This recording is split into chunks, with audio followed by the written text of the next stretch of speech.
আসসালামু আলাইকুম প্রিয় শিক্ষার্থী, আশা করি আপনারা সকলেই ভালো আছেন। এই ভিডিওতে আমি চ্যাপ্টার 1-এর সি ক্যালকুলাস বইয়ের চ্যাপ্টার 1-এর সি এর এক্সাম্পল 14 এই ম্যাথটি আলোচনা করব। এখানে এক্সাম্পল 14-এ বলা হচ্ছে যে f of x একটি ফাংশন দেওয়া রয়েছে, সেই ফাংশনটির আমাকে লেখচিত্র অঙ্কন করতে হবে। আমরা জানি কোনো একটি ফাংশনের লেখচিত্র অঙ্কন করতে গেলে আমাদেরকে বুজ এবং কুটির মান জানতে হয়, অর্থাৎ বিভিন্ন বিন্দুর মান কিন্তু আমাদের জানা থাকতে হবে। তো এখানে টোটাল 3টি ফাংশন রয়েছে। 3টি ফাংশনের জন্য আমরা আলাদাভাবে বুজ এবং কুটি বের করব, অর্থাৎ 3টি ফাংশনের জন্য আমরা ভিন্ন ভিন্ন বিন্দু বের করব প্রথমে, তারপর বিন্দুগুলো আমরা বসিয়ে আমরা লেখচিত্রটা অঙ্কন করে ফেলব।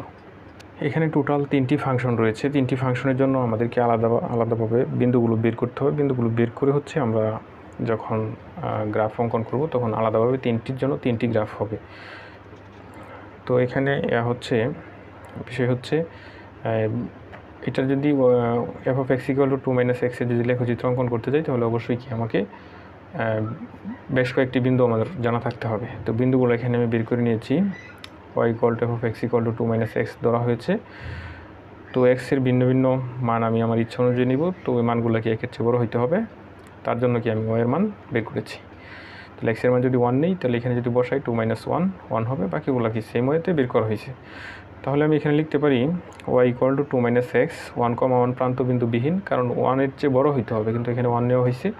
1,1 প্রান্তবিন্দুবিহীন এবং এত বিন্দু বিশিষ্ট রশ্মির সমীকরণ নির্দেশ করে। আমরা জানি রশ্মি হচ্ছে বিষয়টা কি, যেটার একটা প্রান্তবিন্দু থাকবে জানা থাকবে আর অপর দিকের আরেকটা প্রান্তবিন্দু কিন্তু জানা থাকবে। এখানে 1,1 প্রান্তবিন্দুবিহীন হইলেও সেটা যাত্রাটা কোথা থেকে শুরু করছে সেটা কিন্তু আমার জানা আছে, অর্থাৎ 1,1 বিন্দুর পরবর্তী পয়েন্ট থেকেই কিন্তু যাত্রা শুরু হয়েছে। তাহলে আমার একটা পাশ কিন্তু আমার জানা আছে যে কোথা থেকে যাত্রা শুরু হয়েছে, কিন্তু যাত্রা কোথায় গিয়ে শেষ হয়েছে সেটা কিন্তু আমার জানা নেই, কারণ এখানে x এর ভ্যালু ইনফিনিটি পর্যন্ত হইতে পারে, যার কারণে আমি বলতে পারবো এটা কী হবে, এটা একটা রশ্মির সমীকরণ নির্দেশ করবে।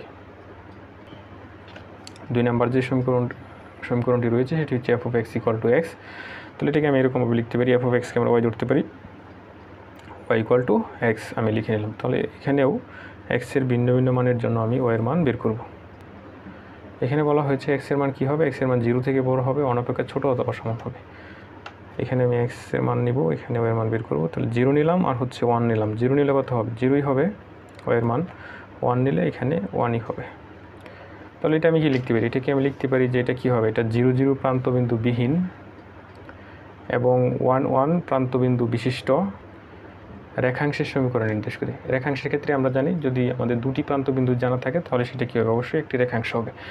এটা কি, এটা হচ্ছে 0 0 প্রান্তবিন্দুবিহীন হবে, কিন্তু 0 0 পরবর্তী পয়েন্ট থেকে কিন্তু সে যাত্রা শুরু করছে, এটা কিন্তু আমার জানা আছে। 0 0 প্রান্তবিন্দুবিহীন হইলেও আমার এই পাশটা জানা যায়, 0 0 0,0 পরবর্তী যে পয়েন্ট সেখান থেকে সে যাত্রা শুরু করছে। তাহলে একটা পাশ আমার জানা, আরেকটা পাশ কি এখানে বলছে যে 1 এর চেয়ে কী হবে, ছোটো হবে অথবা কী হবে, সমান হবে। তাহলে এই পাশটাও কি আমার জানা আছে, অপর প্রান্তবিন্দুটা কী হবে, 1,1 হবে।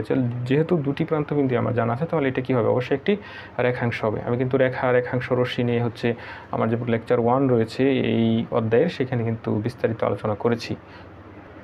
তাহলে এখানে আমি লিখতে পারি y = x হচ্ছে 0 0 প্রান্তবিন্দুবিহীন এবং 1 1 প্রান্তবিন্দু বিশিষ্ট রেখাংশের সমীকরণ নির্দেশ করে। আমার 3 শর্তটি হচ্ছে, 3 নম্বর যে ফাংশনটি রয়েছে সেটি শর্ত হচ্ছে y = -x, যেখানে x এর ভ্যালু কী হবে, 0-র চেয়ে ছোটো অথবা সমান ভ্যালু কিন্তু আমি নিতে পারবো, অর্থাৎ -1 -2 -3 এগুলো নেওয়া যাবে, সেই সাথে 0 নেওয়া যাবে, কারণ 0-র চেয়ে ছোটো অথবা সমানের কথা বলা হয়েছে এখানে। তো প্রশ্ন প্রদত্ত শর্ত অনুযায়ী যদি আমি বিন্দুগুলো নিই তাহলে বিন্দুগুলো এরকম হবে, 0 0 -1 1 -2 2 -3 3, আরও কিন্তু হইতে পারে ওইদিকে -4 -5 ইত্যাদি হওয়া সম্ভব। এত মানের প্রয়োজন নেই, এই কয়েকটি নিয়ে করলেই হয়ে যাবে। এখানে 0 0 সহ ছিল, তাহলে আমি বলতে পারি যে y = -x রেখাটি কীরকম হবে, সেটি হবে 0 0 প্রান্তবিন্দু সহ -1,1 -2,2 -3,3 বিন্দুগামী একটি কিসের সমীকরণ হবে, এটা অবশ্যই একটি রশ্মির সমীকরণ হবে, কারণ আমরা জানি রশ্মির হচ্ছে একটা প্রান্তবিন্দু জানা থাকে, অপর প্রান্তবিন্দু কিন্তু আমাদের জানা থাকবে না। এখানে কিন্তু আমাদের একটা কোথা থেকে সে যাত্রা শুরু করছে সেটা কিন্তু আমাদের জানা আছে, সে 0 থেকে যাত্রা শুরু করছে, কিন্তু 0 থেকে যাত্রা শুরু করার পরে x এর ভ্যালু কিন্তু -ইনফিনিটি পর্যন্ত হইতে পারে। তাহলে লাস্ট যে ভ্যালু মানে তার যে শেষের যে পয়েন্ট সেটা কিন্তু আমাদের জানা নেই। তাহলে আমাদের একটি পয়েন্ট জানা আছে, শুরুর বিন্দুটা জানা আছে, আর আমাদের যদি একটি পয়েন্ট জানা থাকে তাহলে সেটা কী হয়, সেটা অবশ্যই একটা রশ্মি হবে। তাহলে এই কথাটি আমি এখানে বাংলায় লিখে দিয়েছি। এবার হচ্ছে লেখচিত্র অঙ্কনের পালা। লেখচিত্র অঙ্কনের জন্য x অক্ষ y অক্ষ আমি নিয়ে নিয়েছি এবং মূলবিন্দু নিয়ে নেওয়া হয়েছে। প্রথমে আমি 1 নং যে ফাংশনটি ছিল সেটার জন্য লেখচিত্রগুলোটি অঙ্কন করব।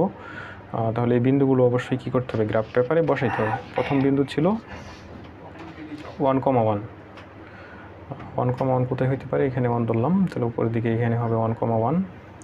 তবে এটা কি হবে, 1,1 প্রান্তবিন্দু বিহীন কথা ছিল, প্রান্তবিন্দু বিহীন। যদি প্রান্তবিন্দু বিহীন হয় তাহলে এটাকে অবশ্যই কী করে দেব, এটাকে একটা বৃত্ত অঙ্কন করব, সেটাকে অবশ্যই কী করা যাবে না, ফিল আপ করা যাবে না। যদি প্রান্তবিন্দু সহ হইতো তাহলে এটাকে আমি কী করে দিতাম, ব্লক করে দিতাম। যেহেতু প্রান্তবিন্দু বিহীন বলছে তাহলে এই বৃত্তটাকে অবশ্যই ফিল আপ করা যাবে না। পরবর্তী বিন্দুগুলো কি 2,0 3, -1 2,0 কোথায় হবে, এদিকে হবে 2,0, এখানে 2 ধরলাম, 2,0 3, -1, তাহলে এদিকে হইতে পারে 3, -1। এখানে লেখচিত্র অঙ্কনের ক্ষেত্রে আপনাদেরকে একটি বিষয় অবশ্যই খেয়াল রাখতে হবে, এটা কিন্তু একটি সরল রেখা হবে। কোনো একটি সমীকরণে যদি x থাকে এবং y থাকে তাহলে সেটা অবশ্যই একটি সরল রেখার সমীকরণ হবে। বিন্দুগুলো যেহেতু আমি গ্রাফে নিতেছি না, তাহলে এরকমভাবে নিতে হবে বিন্দুগুলো যাতে একটা সরল রেখা আসে। এখন যদি 3, -1 বিন্দুটা আমি এখানে নিই তাহলে কিন্তু এটা সরল রেখা হবে না যোগ করার ক্ষেত্রে। তাহলে যোগ করা এইভাবে হচ্ছে, গ্রাফে যদি লেখচিত্র না অঙ্কন করা হয়, এইভাবে অঙ্কন করা হয়, তাহলে অবশ্যই এই বিষয়টি মাথায় রাখতে হবে যাতে বিন্দুগুলো যোগ করার পরে একটি সরল রেখা হয়। আমি কিন্তু কোনো একটা সমীকরণ দেখেই কিন্তু বলে দেওয়া যাবে যে এই সমীকরণটা কী হবে, এটা সরল রেখা হবে নাকি এটা প্যারাবোলা হবে নাকি হাইপারবোলা হবে, সেটা কিন্তু আমি প্রথম ভিডিওতেই আলোচনা করেছি। যেহেতু এখানে x এবং y রয়েছে অনলি, তাহলে এটা অবশ্যই কী হবে, এটা অবশ্যই একটা সরল রেখা হবে। 2 নংটাও কী হবে, অবশ্যই একটা সরল রেখা হবে কারণ এটাতে অনলি x এবং y রয়েছে। 3 নংও কী হবে, একটা সরল রেখা হবে। তো বিন্দুগুলো বসানোর ক্ষেত্রে অবশ্যই আমাদেরকে সতর্কতা অবলম্বন করতে হবে। পরবর্তী বিন্দু হচ্ছে 4, -2, তাহলে এখানে আমি 4 বসাবো আর এইদিকে হচ্ছে এখানে -2 বসাই, কারণ এখানে যোগ করলে একটি সরল রেখা হবে 4, -2। তাহলে প্রথমটার কাজ আমার শেষ। আরটা হচ্ছে 5, -3 রয়েছে, এটা আমি বসাইলাম না, বিন্দুটা না বসালে হবে। তো এটা এখন আমি যোগ করে দিয়ে এদিকে,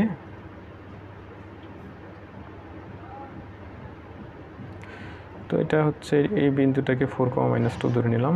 আপনারা অবশ্যই কাঠ পেন্সিল দিয়ে অঙ্কন করবেন যাতে কোনো কাটা ছেঁড়া হলে বুঝতে পারেন।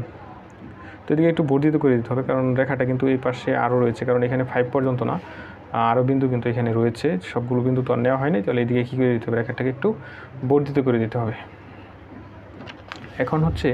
এখন এই দুইটা পয়েন্ট বসাবো 0, 0 এবং 1,1। তাহলে 0, 0 হচ্ছে, এটা হচ্ছে আমরা জানি মূল বিন্দুটাই হচ্ছে 0, 0। তবে 0, 0 প্রান্তবিন্দু বিহীন ছিল, যদি বিহীন হয় তাহলে অবশ্যই কী করতে হবে, অবশ্যই এটাকে একটা সার্কেল অঙ্কন করতে হবে, সেটাকে ফিল আপ করা যাবে না।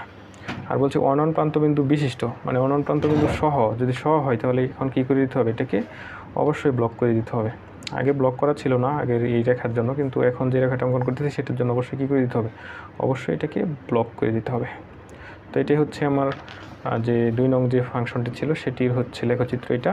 তারপর হচ্ছে 3 নং ফাংশন, এখানে অনেকগুলো বিন্দু রয়েছে, 0, 0 প্রান্তবিন্দু সহ। প্রান্তবিন্দু সহ যেহেতু হবে তাহলে এটাকে অবশ্যই ব্লক করে দিতে হবে। আগেরটার জন্য ব্লক না হলেও এটা এখন এটার জন্য ব্লক হয়ে যাবে। পরবর্তী বিন্দু হচ্ছে -1, -1, -2,2, তাহলে -1, এদিকে -1, -2,2, এটা চিন্তা করলাম, -3,3, -3,3।